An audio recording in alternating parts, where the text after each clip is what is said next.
¿Qué tal? Soy Eduardo Sabugal y esto es La Luneta, videocolumna para Sin Censura. Se titula Estela de Carlotto, el mensaje de una paloma. Justicia, no venganza. Era el clamor de las madres de los desaparecidos en Argentina. El impulso de búsqueda de aquellas madres y abuelas que buscaban a sus hijos y nietos, hijas y nietas, no solo era y es un gesto contestatario, sino vital. El viernes pasado, el 21 de julio del año 2023, recordamos su lucha, su resistencia memoriosa, en un país en donde hubo al menos 30.000 detenidos desaparecidos, a propósito de la visita a México de la presidenta de las Abuelas de la Plaza de Mayo de Argentina, ONG nacida el 22 de octubre de 1977, Estela de Carlotto. Estela de Carlotto realizó varias actividades. Asistió a la inauguración de una placa conmemorativa frente a un ahuehuete plantado hace 2 años en el jardín de la Embajada Argentina en México. Participó en el evento donde la Secretaría de Relaciones Exteriores presentó el libro Hasta ser Victoria, de la autora Victoria Montenegro, una nieta recuperada, y el embajador argentino Carlos Tomada.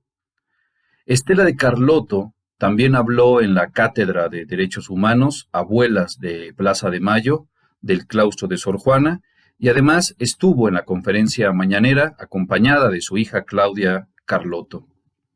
La visita debe ser considerada histórica. Ella es, más que un personaje destacado, el símbolo de una lucha que aglutinó a muchas mujeres argentinas, unidas por la esperanza y la lucha para poder restituir a los niños secuestrados, a las niñas secuestradas, robadas y robados impunemente, nacidos en campos de concentración, a sus legítimas familias, en una tarea colectiva titánica. Lo que representa esta paloma mensajera se gestó ahí, en la lucha de obreras, maestras, amas de casa, empleadas, mujeres de diferentes estratos sociales que se unieron por el dolor de tener un hijo o hija desaparecidos.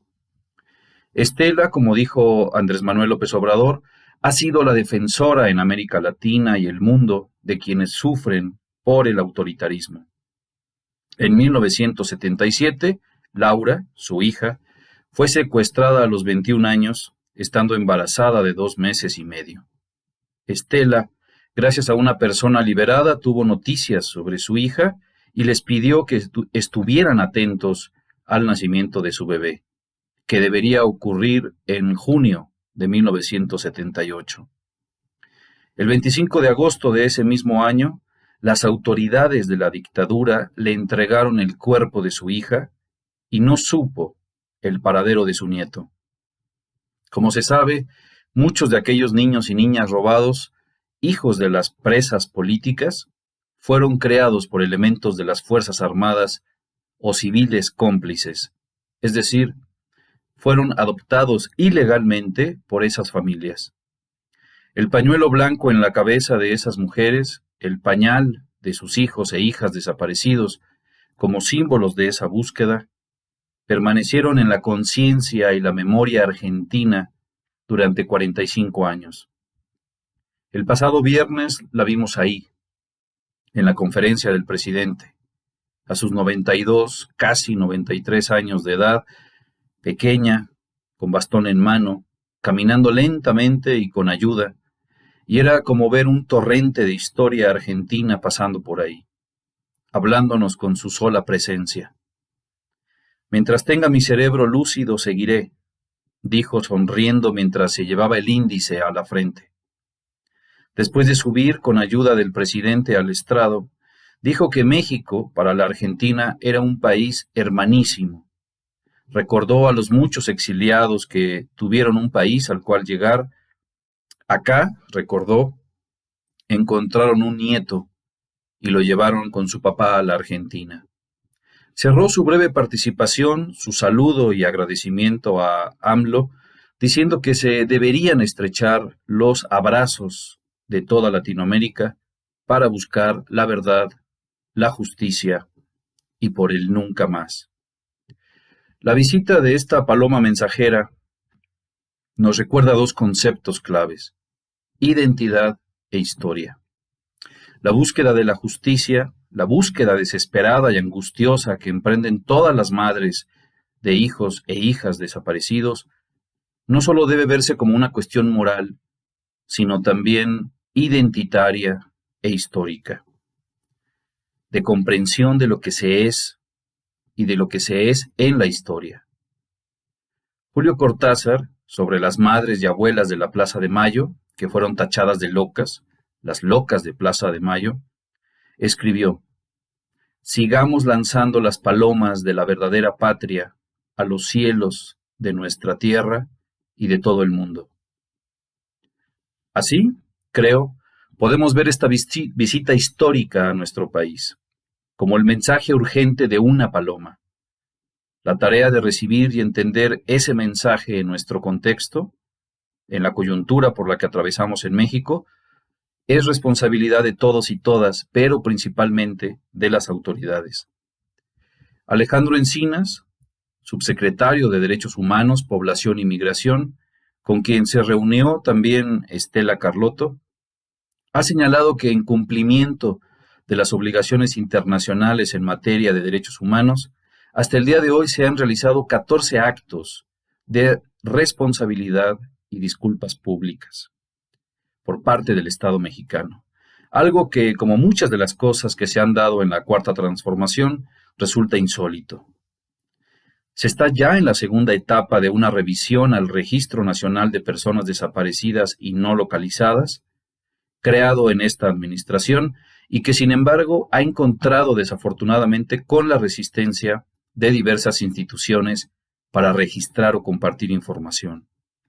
El Registro Nacional de Personas Desaparecidas y No Localizadas, conviene recordarlo, es una herramienta prevista en la Ley General en materia de desaparición forzada de personas, desaparición cometida por particulares y del Sistema Nacional de Búsqueda de Personas, LGD, cuya administración y coordinación corresponde a la Comisión Nacional de Búsqueda de Personas, CNB. Antes del 2019, como ha mencionado el subsecretario Encinas, no se contaba con un registro sólido de personas desaparecidas y no localizadas. Había información que contenía múltiples archivos con estructuras diferentes, datos inconsistentes, multiplicidad de información, registros nulos y sin homologación o con problemas de duplicidad. Sin embargo, gracias a un gran esfuerzo y al cruce de base de datos, se ha podido tener acceso finalmente a millones de datos en la búsqueda en vida o de registros de defunción de personas que están reportadas como desaparecidas y no localizadas. Sabemos que en México existe esta crisis alarmante de desaparición de personas, sobre todo a partir del año 2007, y como resultado de la imposición de un narcoestado. Según la Comisión Nacional de Búsqueda, el total de personas desaparecidas y no localizadas del 1 de enero de 1962 al 23 de julio de este 2023 es de 110.871 personas, destacando como focos rojos, sobre todo, los estados de Jalisco y Tamaulipas. La tarea del Estado en el rubro de las desapariciones apenas comienza a tener resultados palpables y concretos. Los gobiernos anteriores negaban la situación y no se disponía de información precisa respecto al problema de la desaparición en México.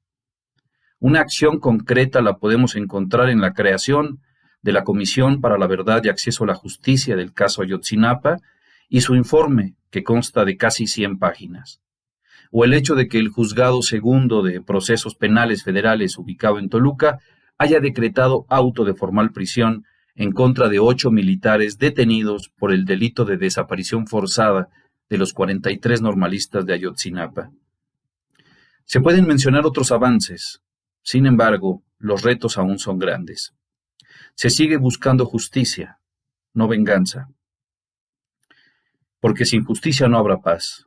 Porque, como dijo Andrés Manuel López Obrador en su encuentro con doña Estela de Carlotto, esa paloma mensajera del sur, se debe buscar a todos los que nos faltan y luchar para que nunca más desde el Estado o en complicidad con él se ejerza ese tipo de violaciones a los derechos humanos, para que nunca vuelva, en pocas palabras, el fascismo a nuestra América. La paloma fue lanzada al cielo. El mensaje está claro. La auténtica recepción o no de ese mensaje se verá en el futuro inmediato.